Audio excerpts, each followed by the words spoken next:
Deuteronomy chapter 5, verse 17. Hear the word of the Lord. You shall not murder. May the Lord add his blessings to the reading of his holy word. Sergeants Shughart and Gordon were circling overhead in a helicopter. Beneath them, clear for them to see, was a crashed U.S. Army helicopter in Mogadishu, Somalia. It had been shot down by militiamen who were now converging on the crash site, probably to finish off whoever was left alive inside the crashed helicopter. Sergeants Shughart and Gordon asked the officers in charge for permission to land by the helicopter and protect any survivors. The first time that they asked, they were denied. It was too dangerous, they were told. They may not be able to send help for a while, just the two of you. But the sergeants couldn't stand the thought of one of their friends being left down there alone. So they asked for permission again. Again, they were denied. But they were not men without chest. They believed that there was something greater than their safety and comfort.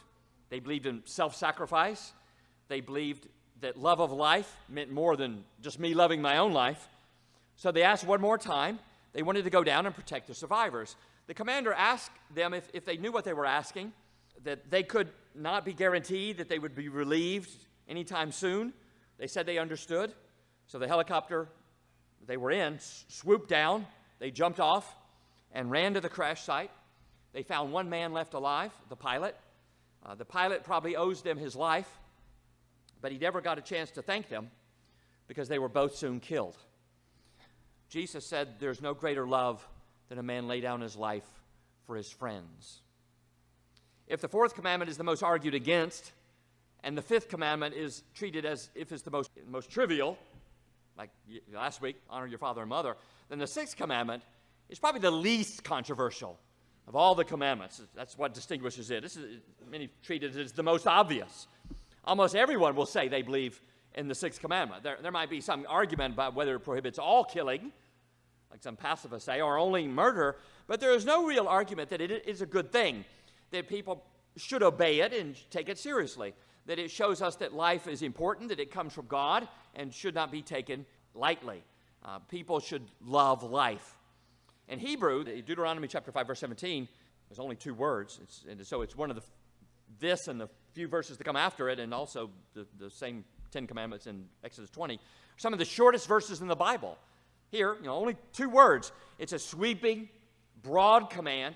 Perhaps the only controversy about it is whether the word there, the verb, should be translated as kill or murder, a murder being an illegal, unjust killing. Some point to the fact that elsewhere in the Bible, like later just in this very book, like the passage we read last week, but remember the disobedient son who was taken out and stoned? The death penalty is prescribed, and let's not forget the historical context of this passage, that Israel is on the verge of the promised land. They're just about to invade it, and they're going to engage in a lot of killing. So people reason, then it cannot possibly be translated as simply no killing, but it should be no murder. But that kind of reasoning, while it may be good for weighing what is ultimately the message of the whole Bible, the full counsel of God, that may be valid for that, that really doesn't answer the question as to what the word here means in this verse. The word translated as murder in the ESV and NIV is used of accidental killings, what our legal system might call manslaughter, just in the previous verse in chapter 4, verse 42. Just previous chapter, I should say. Chapter 4, verse 42, this word is used, same word in Hebrew, of the one who, quote, who kills his neighbor unintentionally. And obviously that's not a murder. That's a manslaughter. It's an accident. And for that, there are cities of refuge set aside for the one who accidentally kills someone, because he's not a murderer. He shouldn't have to be killed for it.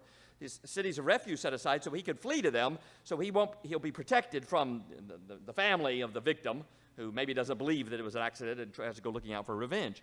So the sixth commandment is properly translated as no killing, not just narrowly as no murder. Now, sure, there are exceptions. No killing, but there are exceptions. But there are exceptions that uphold the rule. The rule is no killing.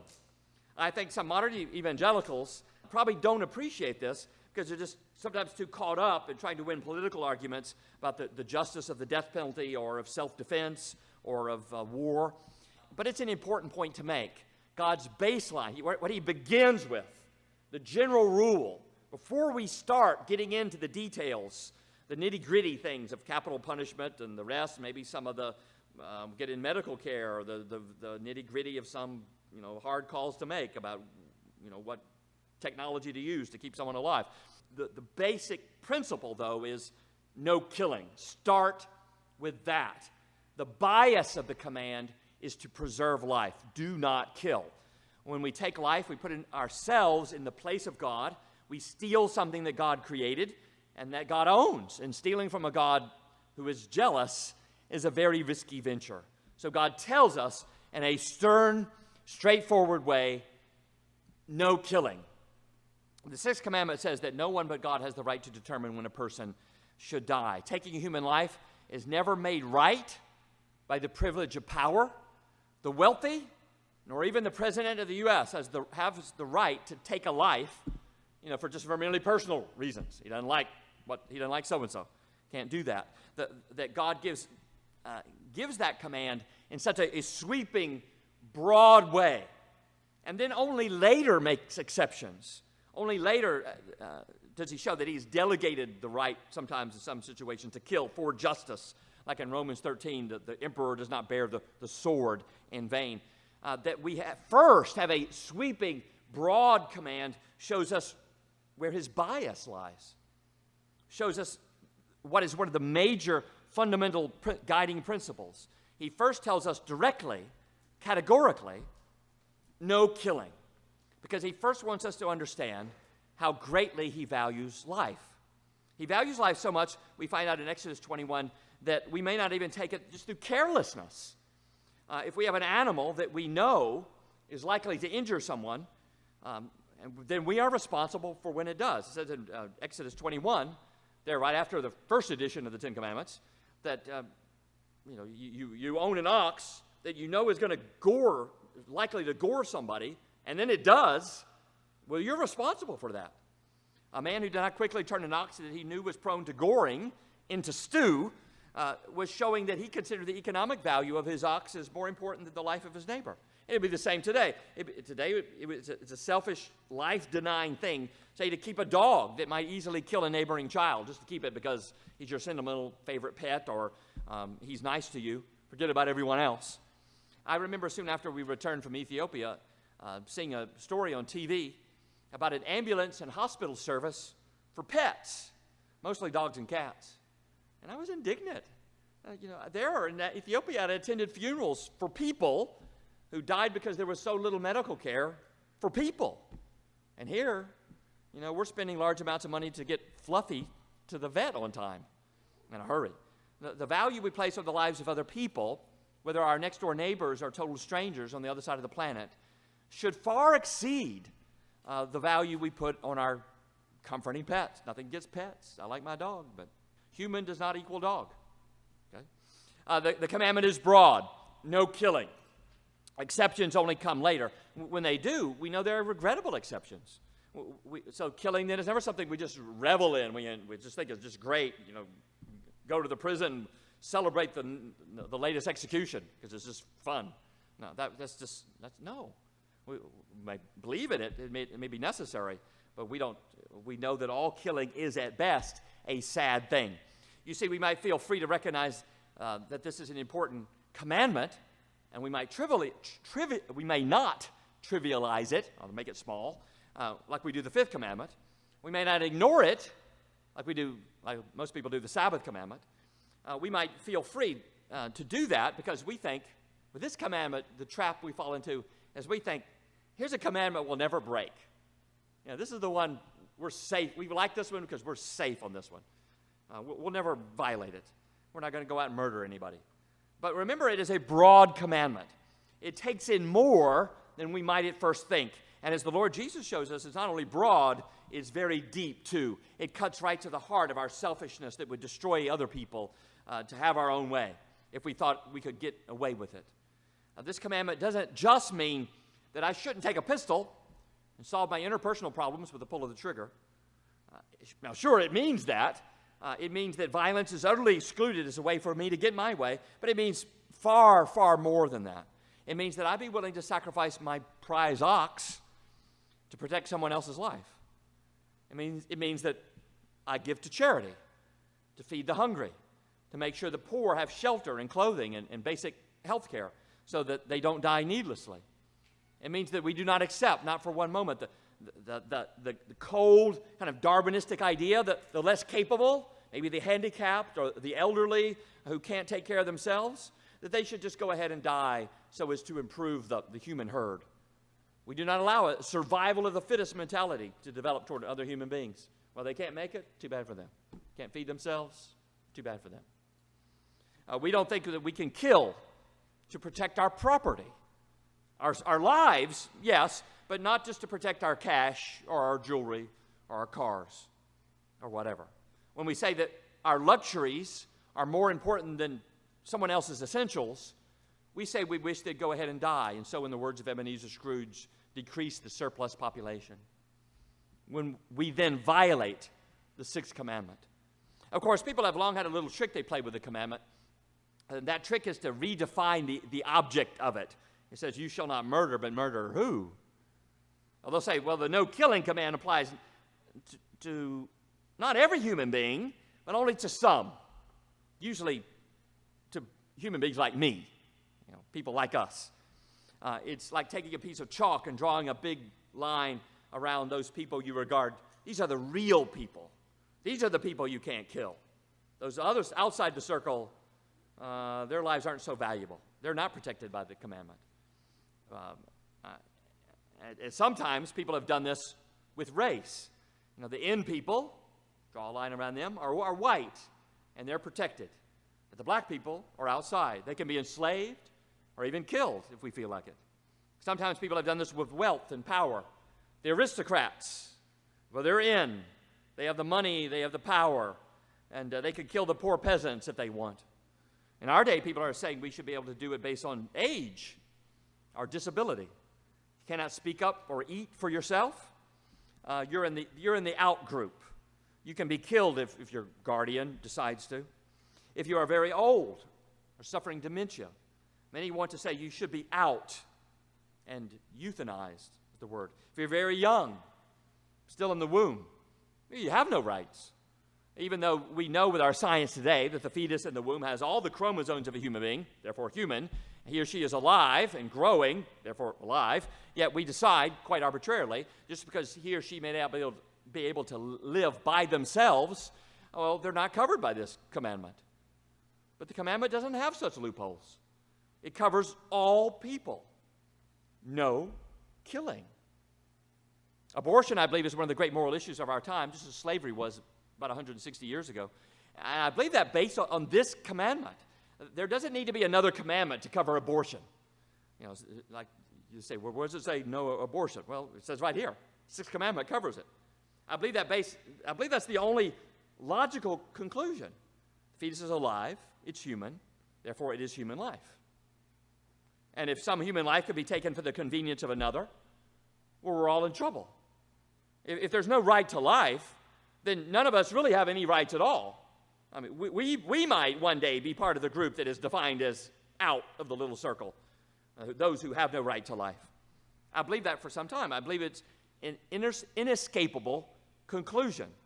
But there was a time when I believed it is sort of the cold product of logic. I even published a brief article about it, only 1 page long, not passionate, just moderate in tone. But I remember that in the moment, that logical conclusion became a passionate conviction. It was in the middle of March 1996, and we were in Singapore. Micah had been born about a day or two earlier, and he was soon diagnosed with Down syndrome. I actually think the doctor knew he had that before he was born. I didn't remember exactly what was Down syndrome, so I looked it up. Like most pregnant couples, we had a big book on pregnancy, really big. So I took that book, looked at the index under Down syndrome, found the page number, flipped to the page, and there was listed under, heading above it, reasons for abortion. My immediate instinct was to throw that book as hard as I could across the room. Fortunately, the walls there were made of cinder block, because I threw it so hard it would have gone into drywall. I then stood up and walked across the room, picked up the book and took it to the garbage chute where it fell 9 stories into the trash where it belonged. I was seething. I was almost trembling with a rage that to this day I believe is altogether appropriate. But anger, as we usually experience it, is a sinful, even murderous thing. We're usually angry because we feel personally insulted. Our sinful quest to order the world as if we were the most important thing in it is thwarted. Someone in front of us is not going as fast as we want them to go, or whatever it is. So we have anger at the one who treats us as if we were not God. Can you imagine the gall of believing I am not God?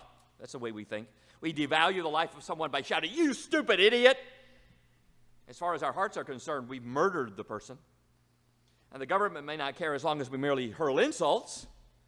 And the church might even know you committed murder in your heart if you are able to bite your tongue, keep up a good front.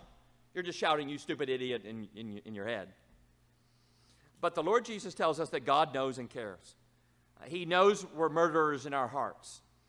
And He is so passionate about the value of life, He will hold us to account for our killing, even if we never act on it.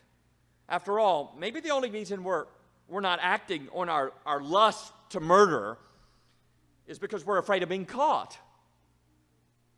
Or maybe we lack the ability. We don't have a gun, and the knife we have is not big enough, and whatever. The other guy we want to kill is too big for us. Or maybe we just don't want to have to clean up the mess. I mean, oh, come on, if I cut his head off here, there'll be blood everywhere. I don't want to have to mop all that up. Or maybe we're just too lazy to get a pistol out and shoot. Now, why should God excuse someone for murder if they have all the anger, all the selfish disregard for the life of others, but the only reason they don't kill is because they're simply too lazy? Not a virtue. It's actually a deficiency on their part. They're too lazy to act on what they really are, what they want to do. Now, sometimes we read those words about Jesus. Jesus says about God counting our anger as murder, and we think, well, that's too much. That's too severe. Almost as though He's exaggerating. But no, He's not exaggerating. If God were to do any differently, if He were only to punish those who went ahead and acted on their murderous feelings, then He would be rewarding hypocrites. As long as you're enough of a hypocrite to act on who you really are, you get to go to heaven. What kind of God would that be? What kind of heaven would that be? Why should He reward someone who the only reason he never murders is because he lacks the gumption to act on who he really is? Now, we should be grateful for the sake of society, for the sake of our own lives, that there are so many hypocrites out there. We should be really grateful that the government has created all these hypocrites by just intimidating them with punishment. We should be thankful that a lot of people are too scared of the punishment or too lazy to be who they really are, to act on their feelings and kill. I'm glad the murderous people out there are afraid to kill me. For peace and safety, we need to frighten many people with the police and with prisons to keep them from expressing their anger in murder. But let's not think that at the final judgment, God is going to play along with that. He knows what we would do if we could get away with it. Most of our anger is selfish. Being cut off in traffic, being insulted or ignored, being passed over for promotion, feeling harassed by bureaucrats, our life in general. Those things should not be the kinds of things that make us angry. That kind of anger shows our peevish self-centeredness. And for that, God will hold us to account. But that doesn't mean we're to be people utterly drained of all anger. We're not called to be these passive, just always never bothered by anything people, every case of Ross, just let everything be. No. We are to be angry. The Bible tells us, be angry, but sin not. We're to be angry when innocent life is crushed. We're to be angry at injustice. We're to be incensed when the honorable is treated as dishonorable. The Lord Jesus expressed the most anger at hypocrisy, acting like you believe something you don't really believe. He was angry at hypocrites. Does that make you angry? We are to be what C.S. Lewis called men or women with chests, that is with hearts that produce virtues like self-sacrifice, like those 2 sergeants in Somalia. Like a passion for things that are larger than ourselves. for what is right, for truth. Lies make us angry, for integrity, for which is the opposite of hypocrisy, for honor, for protection for the innocent, and punishment for the guilty, for justice, not just us. This kind of anger is indignation, and it can be a very right thing to have. C.S. Lewis wrote that a lack of indignation, in other words, a lack of this anger at things that are unjust, that is a sign, a symptom of a serious spiritual deficiency. In other words, something wrong. If sometimes you're not angry at things that should make you angry. It shows we lack a passion for justice, which means we lack the heart, lack the chest that should produce that passion. If the innocent are destroyed, we're placid about it. We just say, "Que sera, sera." Too bad for them. We lack the kind of love of life that this commandment tells us to have. When people are victimized through lies that lead them astray, when savage wolves destroy souls, if not bodies, and we're not stirred by it. We've studied Mormonism in Sunday school. That's doctrine. That's lies. In a way, we can study it cerebrally and learn it. But in a way, that should just make us angry that people are being deceived by that kind of stuff being taught out there. We should be stirred, provoked to the depths of our heart, because that's destroying people's lives. That should make us angry. When those who should be honored are instead insulted, or if it's God, blasphemed. And we're not grieved. You just say, well, it's freedom of speech. They can say what they want. When revilers destroy people's names, their reputations, because they're afraid to destroy their bodies, and we just passively say, well, whoever they mocked, whoever they reviled, they should take criticism, then we have a problem. Perhaps we lack chest, a heart filled with the passions and priorities that God has.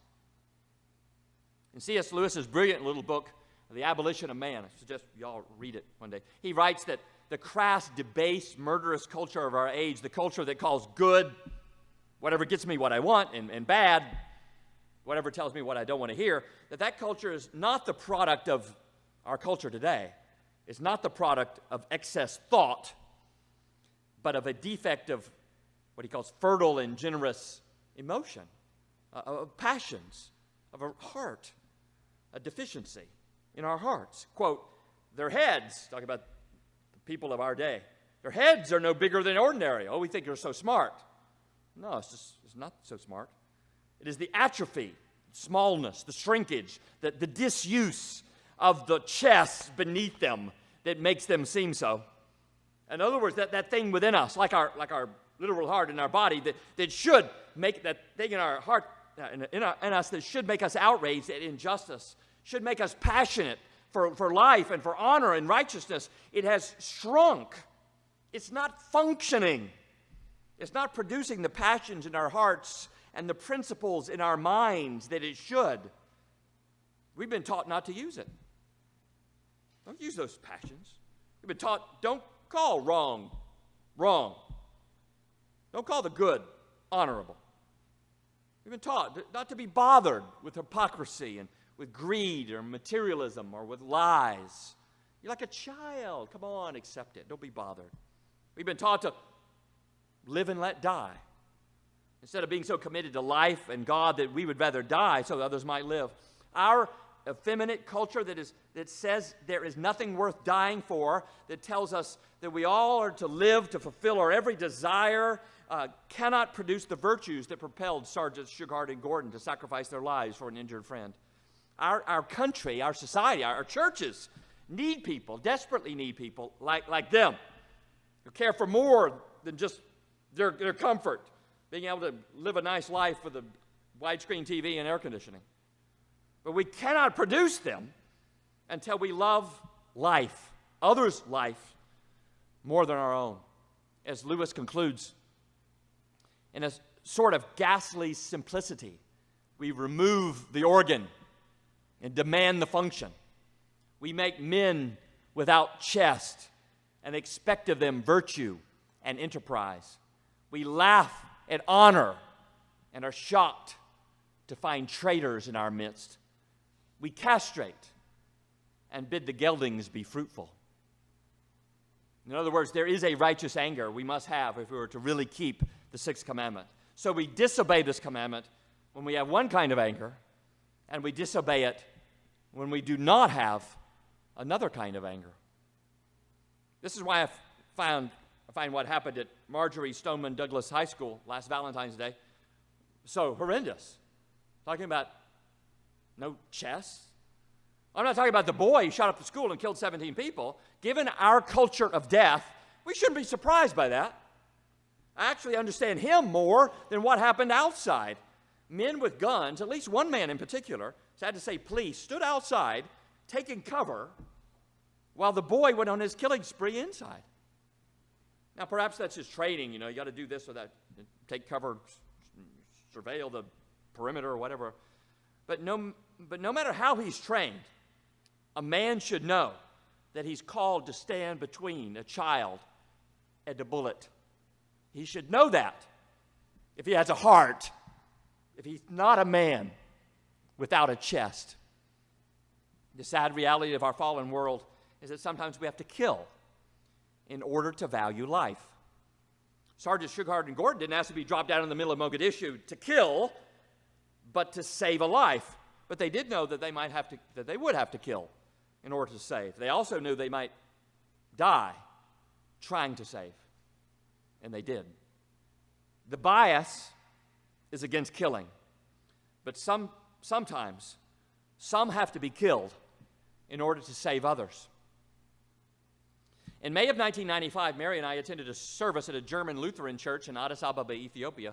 The service was to mark VE Day, the end of the World War II in Europe. Now, the minister was German, and as was much of the congregation. So I go and met with a bunch of Germans for the end of World War II. He spoke in German, translated himself and then into English, and he spoke clearly of the end of the war, the conquest of Germany by the Allies, as a liberation. That was his word. Germany was, he said, liberated by the Allies. But the sad truth is, we had to kill a lot of Germans in order to liberate more Germans. But that's the reality of the Sixth Commandment. Joy Davidman, the wife of C.S. Lewis, wrote, "The pacifist doesn't see that there are bloodstains on his peace."